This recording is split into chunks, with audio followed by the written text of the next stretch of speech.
Just quick update for you guys. We will go ahead and rule out Jalen Naylor and Byron Murphy. Just couldn't get Byron, turned over enough to get him to be available this weekend. Hopefully, we'll be able to get him some work and get him back out there with us next week. Questionable players: Jonathan Bullard, Jordan Hicks, Alex Madison, Brian O'Neill, Ivan Pace, and Harrison Phillips.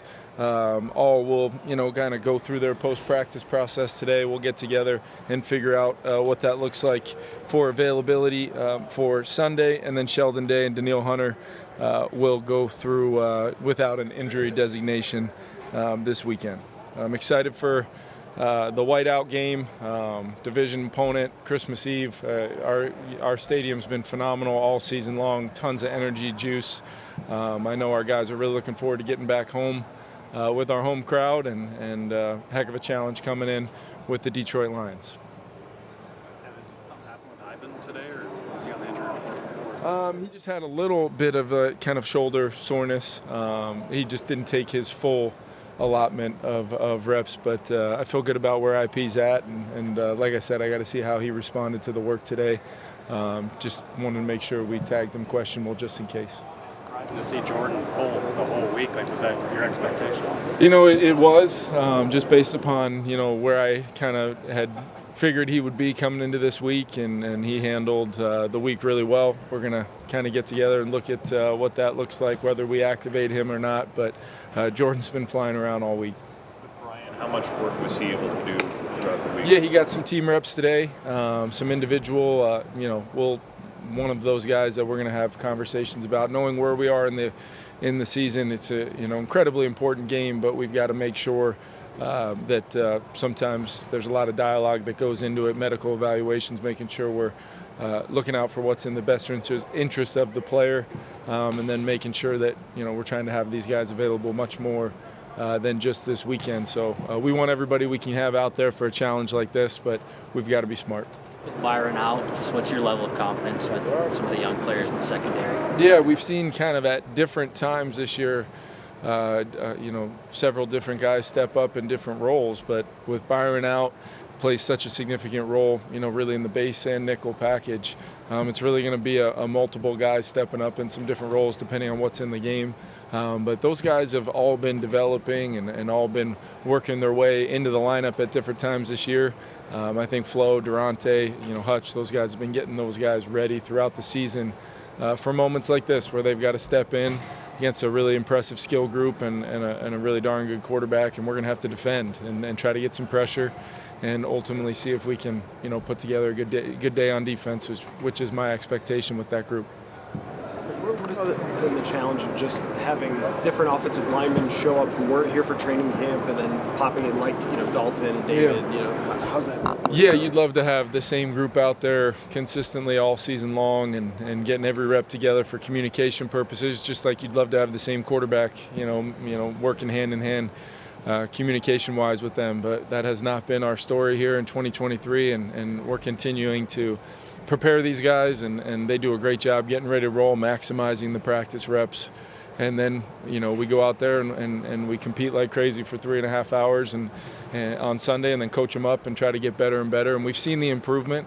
We've seen kind of that unit be able to handle, whether it's a guy going down here or there. And then the next man up, like a Quest stepping in there like he has been huge multiple times this season. So Jalen Naylor, I think it's been 2 weeks for Yeah. him. Is he having a particularly hard time there? It just was kind of the initial kind of getting through some of the early part of the different phases. And, he's definitely recovering. He's definitely doing much better. Just couldn't quite get him to a place where we felt great about him being available this weekend. My hope is, we can get him fully cleared early next week.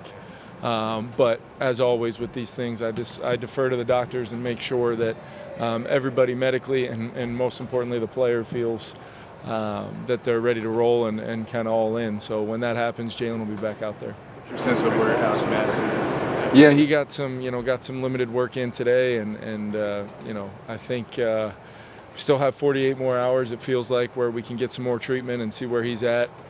It was a good week for Ty and Kene and Miles and Debo. So we've kind of gone about it where it truly is going to end up being pretty close to a game time decision in that regard, and we'll adjust accordingly, but hoping to have Alex.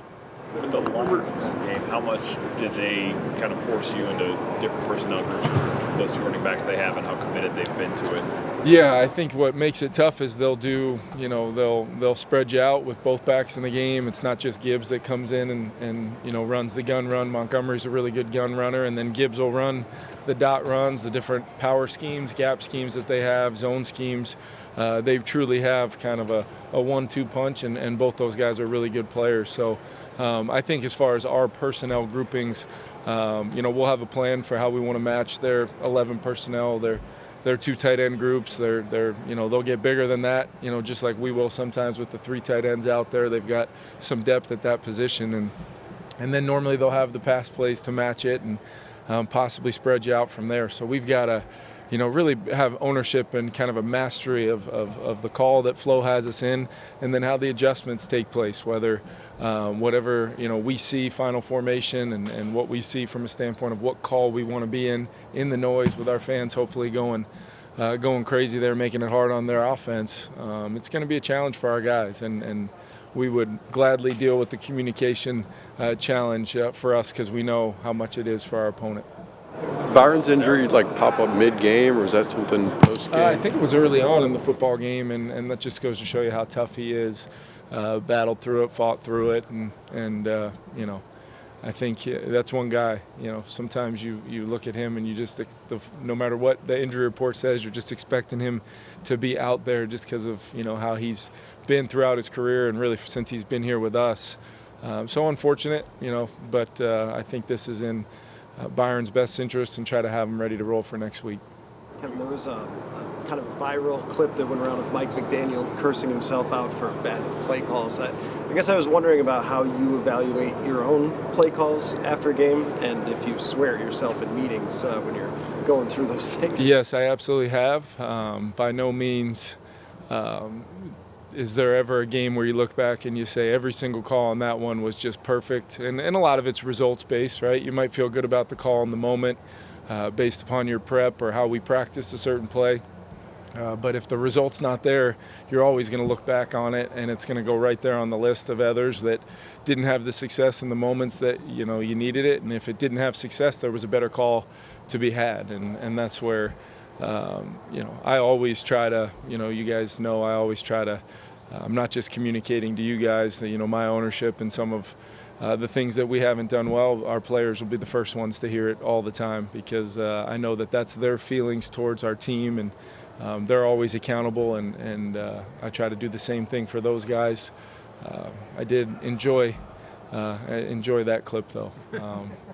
I'm glad you guys aren't always in our team meetings to hear all the things that I say. That is not as easy as just throwing a clip up there. I mean, Mike's phenomenal, though. I'm a big fan of Mike.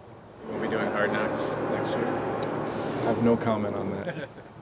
You mentioned some of the young corners. How have they done in terms of tracking balls in the air? They've had a couple of moments in the last couple of weeks where trying to make plays at the end of games. Yeah, it's been critical, Ben. I mean, you look at some of those plays, and you got to credit some of the, whether it's Sutton or whether it's Higgins, guys that's what they do.